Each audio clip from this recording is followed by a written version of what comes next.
فرائض کے سنت طریقہ۔ اب وضو کن چیزوں سے ٹوٹ جاتا ہے وہ بھی دیکھ لیں، بہت معمولی اور بہت کم چیزیں ہیں، یاد رکھ لیجئے، فائدہ ہوگا کہ وضو کب ٹوٹتا ہے۔ نہ بہت سے لوگ میوزک سنیں تو وضو ٹوٹتا کیا؟ کوئی بچے کو میں ننگا دیکھ لیا نماز کے وضو میں حالت میں، کیا میرا وضو باقی رہا کیا؟ مختلف چیزیں، میں نے فلاں کام کر لیا، سیمنٹ میں ہاتھ ڈال دیا، وضو میرا باقی رہا کیا؟ میں گیرے سے کام کرتا آئل لگ گیا، وضو میرا باقی، مطلب کچھ بھی چیزیں۔ اب کن چیزوں سے وضو ٹوٹتا ہے بتا دیتا ہوں، باقی چیزوں سے سمجھ جائیے نہیں ٹوٹتا ہے، ٹھیک ہے۔ آئیے تو وضو کن کن چیزوں سے ناقص ٹوٹ جاتا ہے وہ باتیں ہم دیکھتے ہیں۔ پیشاب اور پیخانے کے راستے سے کچھ بھی نکل جاتا ہے وضو ٹوٹ جاتا ہے، کچھ بھی نکل جاتا ہے وضو ٹوٹ جاتا ہے، کچھ بھی، پیشاب نکل گیا، پیخان نکل گیا، منی نکل گئی، مزی نکل گئی، ودی نکل گئی، ندی نکل گئی، اس کے علاوہ ہوا خارج ہو، کچھ بھی ہوا تو وضو ٹوٹ گیا۔ اب بہت سے لوگ بولتے ہیں پیشاب پیخانہ سمجھ میں آ رہا کہ ہم دھو لیتے ہیں، لیکن ہوا خارج ہو تو کیوں ٹوٹ جاتا ہے؟ اصول ہے کوئی چیز بھی خارج ہونے سے وضو ٹوٹ جاتا ہے، کچھ چیزوں کو صاف کرنا ہوتا ہے، کچھ چیزوں کو صاف نہیں کرنا ہوتا ہے، سمپل، اتنا ہی سادہ ہے۔ تو کوئی بھی چیز نکل جائے پیشاب اور پیخانے کے راستے سے تو آپ کا وضو ٹوٹ گیا، پہلا وضو کا ناقص۔ شرمگاہ سے کوئی چیز کا نکلنے سے وضو ٹوٹ جاتا ہے، پہلا۔ دوسرا، لیٹ کر گہری نیند لینے سے وضو ٹوٹ جاتا ہے، یاد رکھیے، ٹھیک ہے۔ پہلی جو روایت تھی جو میں نے کہا پیشاب یا پیخانے سے وضو ٹوٹ جاتا ہے یا کوئی بھی چیز، اس کے تعلق سے صحیح بخاری کی روایت ہے، آپ صلی اللہ علیہ وسلم فرما کہا لا يقبل اللہ الصلاۃ احدکم اذا احدث حتى يتوضا۔ اللہ تعالیٰ اس شخص کی عبادت کو قبول نہیں کرتا، نماز کو، جس کو حدث کہتے ہیں، پیشاب یا پیخانے کے راستے سے کچھ بھی نکل جائے، نکلا ہو اور اس نے وضو نہ کیا ہو، وہ قبول نہیں ہوتی۔ دوسرا کہ گہری نیند اگر آپ لیٹ کر سو گئے تو وضو ٹوٹ جاتا، کھڑے سو رہے تو وضو، جیسا مسجد میں آپ بیٹھ گئے اور نیند لگ گئی، اس سے نہیں ٹوٹتا، لیکن لیٹ گئے، اس لیے کہ آپ صلی اللہ علیہ وسلم فرماتے ہیں، اور آپ نے فرمایا، ابو داؤد کی روایت ہے، آنکھ دبر مطلب آنکھ اور پیٹھ جو ہوتا ہے، دبر مطلب پیٹھ کا بندھن ہے، ریلیشن ہے، اور آپ نے فرمایا اگر کہا جو سو جائے اسے چاہیے کہ وضو کرے، چونکہ اب آنکھ لگ گئی اور پیٹھ آپ نے جھکا دی تو پھر آپ کو وضو کرنا پڑے گا، اس کا تعلق ہے۔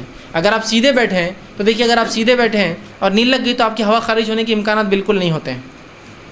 آپ اگر لیٹ گئے تو آپ ہو سکتا ہے کیا ہوا ہوگا آپ کو پتہ نہیں۔ تو نیند سے بذات خود وضو نہیں ٹوٹتا، نیند کی وجہ سے چونکہ آپ سیدھے نہیں تھے، لیٹ گئے، وضو ٹوٹ چکا ہوگا، ہو سکتا ہے، ٹھیک۔ تو دوسرا وضو ٹوٹنے کا یہ ہے۔ اسی طرح تیسرا، بے ہوشی یا نشہ یا جنون چڑھنے سے وضو ٹوٹ جاتا ہے، اس لیے کہ ان حالات میں آپ نے کیا کیا آپ کو علم نہیں، ہوا خارج کر دی ہوں گی، پیشاب پیخانہ نہیں کا آپ کو علم بھی نہیں ہوتا ہے، مجنون ہو گئے۔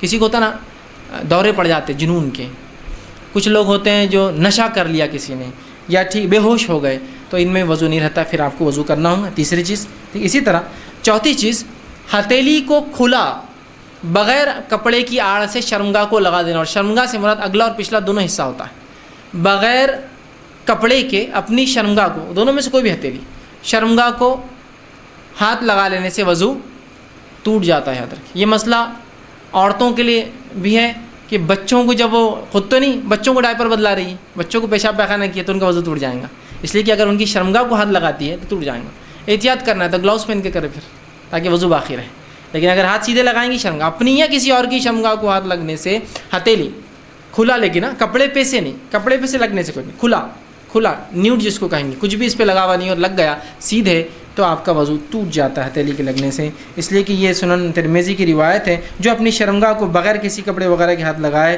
وہ نیا وضو کرے، بغیر نماز آپ نے فرمایا نہ پڑھے۔ یہ تھی چوتھی چیز۔ پانچویں چیز جو ہوں گی وضو کے ٹوٹنے وہ ہے کہ اونٹ کا گوشت کھا لینا۔ آپ صلی اللہ علیہ وسلم نے کچھ صحابہ نے آپ کے سامنے بکری اور مینڈے کا گوشت کھایا اور کہا کہ ہم وضو کریں، آپ نے کہا ضرورت نہیں۔ پھر ایک صحابی نے اونٹ کا گوشت کھایا اور کہا کہ ہم وضو کریں، تو کہاں وضو کر لے۔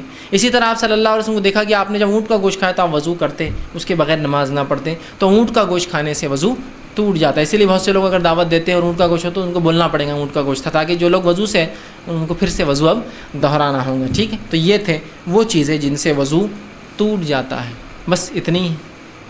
اب اس کے علاوہ بھی ہے، جیسا کہ اسلام چھوڑ دینا، میں سمجھتا ہوں ان کی ضرورت نہیں، ریلیونٹ نہیں ہو۔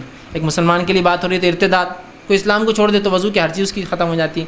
اسی طرح عورت کو جو ہے شہوت کے اس سے ہاتھ لگانا، تو میں سمجھتا ہوں یہ بات بالکل سمپل ہے کہ شہوت سے جب آپ کسی کو ہاتھ لگائیں گے تو ظاہر سی بات ہے آپ کو کیا ہوتا ہے، جس میں تبدیلیاں آتی ہیں اور شرمگاہ سے کچھ نہ کچھ مادے ضائع نکلنا شروع ہو جاتے ہیں، تو ظاہر سی بات ہے وضو ٹوٹ جاتا ہے، لیکن عام اعتبار سے اتنا ٹوٹتا ہے۔ اب